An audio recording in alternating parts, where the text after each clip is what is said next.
Bonjour Papa Benson. Bonjour. Ah oui, il fait que toi fantasme il fait. Et à quand on blinde, à quand il close une dé. Ça va être difficile, hein? Et on vous a connu. Bon, il dit qu'on a ici à mon année 80, fin année 70, 80. J'ai commencé à travailler le samedi 6 juin 1964. Waouh. Et je suis passé pour la première fois à l'antenne de la télévision le jeudi 16 décembre 1965.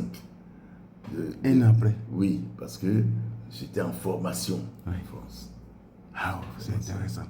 Mais aujourd'hui, avec le téléphone, avec tout ce que nous voyons ici, avant, on n'avait pas ça. Comment vous vous déplacez? Comment vous prenez des rendez-vous, des rencontres? Comment ça se faisait? Ah, c'était difficile. C'était difficile.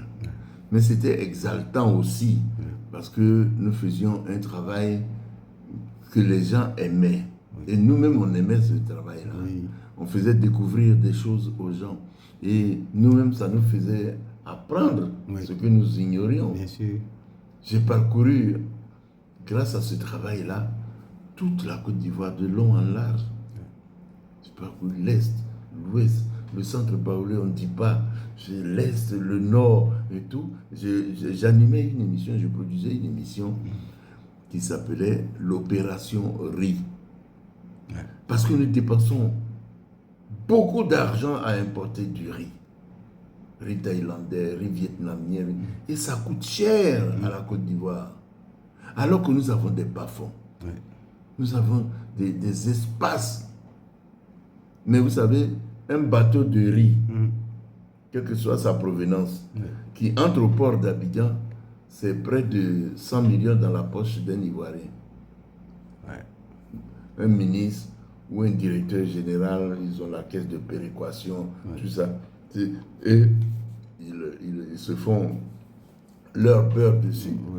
Le président a eu l'idée de créer une société avec le président Bédier, le président Fouille, le président Bédier, qui ont créé une société d'État qui s'appelait Soderi.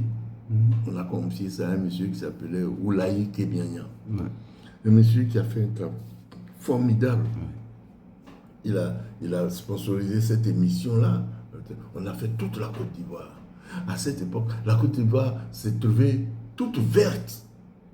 Les plaines, les bas-fonds, comment on appelle ça, les flancs, les coteaux de montagne, tout ça, c'était du riz. Du riz. On a même été excédentaire une année en riz. On a exporté du riz vers le Burkina et vers le Ghana.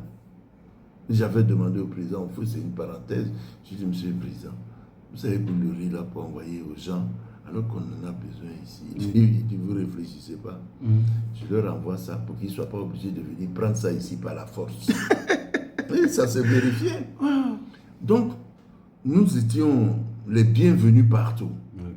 Parce que la télévision était un truc extraordinaire. Oui, mais c'est ce que je disais. Il n'y avait pas de téléphone portable comme ça. Comment vous avez arrivé à programmer des émissions, des rendez-vous avec des artistes surtout? Ben, on était obligé d'utiliser l'antenne. Ah, passer des messages dans l'antenne. Voilà, à l'antenne. Donc il n'y avait plus de secrets, il n'y avait plus de surprises. Tu veux faire une émission, oui, il faut